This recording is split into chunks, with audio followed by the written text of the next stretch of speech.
I'm gonna be completely honest with you. I hope they do well. I am freezing. Freezing? Like cold. So you would like another shirt? Layers. Hear this guy. All about the layers. Go Niners, right? Layer season, right? Yeah. You guys went Big layers. Sorry, continue. I was thinking. you guys went 21-36 from 3 last night. Was that just an accumulation of the chemistry and just getting familiar with everyone getting familiar with each other playing out on the court? Yeah, I think it's just getting back to how we play. I mean, obviously we're not going to go 21 of 36, every night, but just, getting that rhythm, that 0.5, the flow, ball moving around, everybody, involved. And then, if guys are open, everyone on the team that's on the court is willing, capable, and confident enough to take shots. So it was just good that yesterday, shots were falling. What will adding Draymond back into this group do?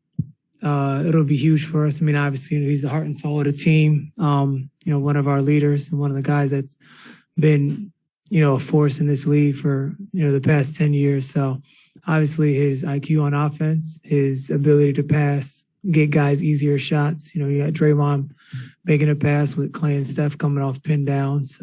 Guys reading that. And then, of course, we all know what he brings on the defensive end. He's been out and guys have been trying to pick up the slack, but I mean, he's won Defensive Player of the Year before, and he's got my vote for Defensive Player of the Year this year. So, adding him back into the fold is, something that would definitely help us out.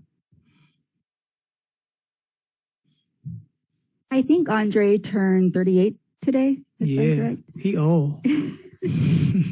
What do you think about how he's been able to extend his career and maintain the level of play that he has? Dre's the ultimate pro. I think he's one of the few guys that has kind of done it all in this league. Won a gold medal, championship, multiple championships. Been been one of the top 24 best guys, been an all-star, finals MVP. I mean, Hall of Famer. He's transitioning into becoming a role player. And then besides all the things that he's done off the court, he's definitely someone that I look up to, as a vet. It's funny, quick story. I actually was when I moved down to Maryland from New York, my mom worked in Delaware and she had, through her job, she had 5-game ticket pass to go see the Sixers play.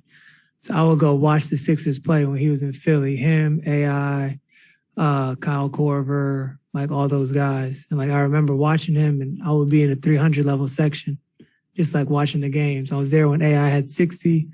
I was there with the Antonio Daniels, the double crossover. So being his teammate to me, there's even times where he still does things and I'm like, damn, I remember that from 17 years ago, So it's a quick story. And I actually told him that earlier this year. But it's just dope to see everything that he's done, how he continues to take care of his body, on and off the court, how funny he is. He's himself through and through. And like I said, whenever his time's done in the NBA, he's surefire Hall of Famer. There's no doubt about it. Also, what do you think about Draymond's new deal with Turner Sports? It's dope.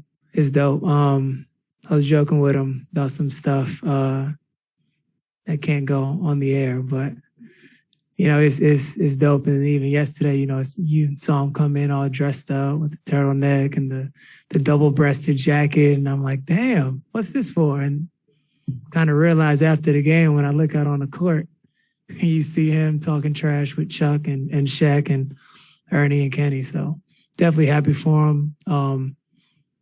That's also something that's one of a kind. You really don't see active players have deals with, media and branding while you're still playing. So just hope he doesn't get hit with any tampering fines or any fines like he did, 2 years ago with the whole D-Book situation. Thanks, Damion. Yeah.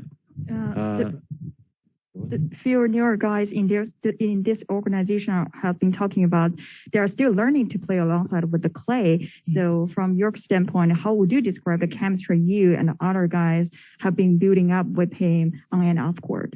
Yeah, I mean, Clay's one of those guys that, I mean, obviously, once again, he's another Hall of Famer. Like, if you look at the list of guys that are on this team and the guys that have laid the foundation and groundwork for this organization, he's another staple, of course, alongside with Steph, Dre, Andre, Sean Livingston, all those guys. So, but just playing with Clay is just understanding if Clay's open, he's going to shoot it. If there's someone there, he's probably going to shoot it too. So, just a matter of knowing where his spots are, understanding where he likes to get the ball, and then just the confidence that rides with that when you're playing with, the best shooting backcourt to ever play the game.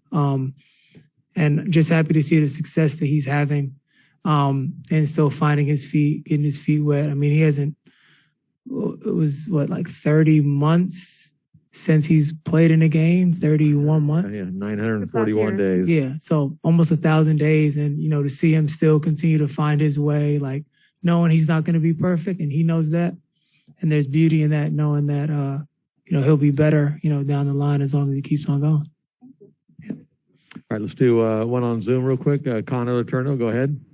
Hey, Damion. At this point in the season, how big of a motivating factor is just wanting to be in the playoff rotation and proving to Steve that you deserve a spot in the playoff rotation? I mean, that's not the, hey, Raymond. I mean, obviously that's, I guess you could say a goal is to prove that I'm reliable and that I can be out there to help the team. But the beauty of it is I just have to go out and do what I do every single night and play hard, take open shots, make shots, play defense, move the ball, be a great teammate. And, I hold myself to a high standard in all those areas, and I feel like I do that. So depending on matchups, depending on whatever the situation is, I'm at a great space right now in everything that I do, and I feel confident in that. So if I'm out there in the playoffs, then I'll be out there. Like I told y'all before, 5, 10, 15 minutes, 30 minutes, the timing doesn't matter. But if I'm not, then when it's practice, you better bet your ass off that I'm going to work hard to get the guys ready for the games. All right, one last one. Or Monty, did you have one too? Monty Poole? But also, time out, Connor, to add on that, to play in the playoffs is a privilege. It's obviously it's not guaranteed for any of us, but it's what can we do to get to the playoffs and then take it round by round. So just want to finish with that. All right, two more. Let's go to Monty and then Maria. Yeah, Damon, you mentioned earlier about how you guys are not going to shoot 21 for 36 every night. That just, it's incredible. But watching Steph and Clay and Jordan and Wiggs and Otto work, what's the feel you get about just this thing coming together, and especially in terms of Clay's perspective and how, like you said, he's been gone all this time. What's the feeling you get when you watch these guys do their own symphonic thing? Am I in on that too, or? No, you are, but I mean, when you're watching though, not yet.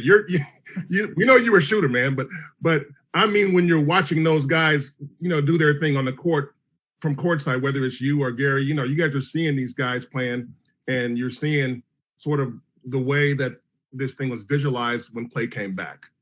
Yeah, I mean, it's you have a system in place, a system that's been proven to work, that has been successful, in the past, and obviously looking forward to still trying to make it successful this season. And you have high IQ guys that, understand space, pace, advance the ball to the next man, or when someone's hot, trying to, keep them in their rhythm and just keep them going. And then it's just communication. But like I said, it's just high IQ guys that just know how to play the game the right way and are selfless and care about the next man. Obviously, knowing they're going to get their shots, like there's a pecking order when it comes to that. There's a reason why top 5 guys on the pecking order get their shots. Everyone else fall in line. But there's no one that's upset about that, or no one's complaining about that. Like, we all understand the long-term goal in all of this. Okay, the other question I had is, You know, you've watched James go through this long rehab. I mean, longer than I think anybody anticipated. What's the sense you get in terms of how he's holding up throughout this entire time? Yeah, it is cold in there. It was last night too. Freezing, right? Yes, sir. No, I mean it's just trying to keep him encouraged. You know, he's what, 20 now, I think. 20. He'll be 21 this year. It's just a matter of trying to obviously keep him engaged in everything, knowing that, you know, like I try to tell him what I did the times when I was hurt. I would treat the rehab process as if it was a game, you know, so that I'm mentally putting myself in that space. But it's just hard. Like James' career from when he started the NBA has been less than ideal, but he has not complained once about it, whether it's the beginning of last year, you know, the shortened season, not as many college games, getting COVID right before the season started, playing, bouncing in and out, having a good 2 weeks, trying to figure out the next 2 weeks, good 2 weeks, getting protocols again, then getting injured. Like this has all been less than ideal for him, but he's never complained once about it. Put his head down and worked because he wants to be great.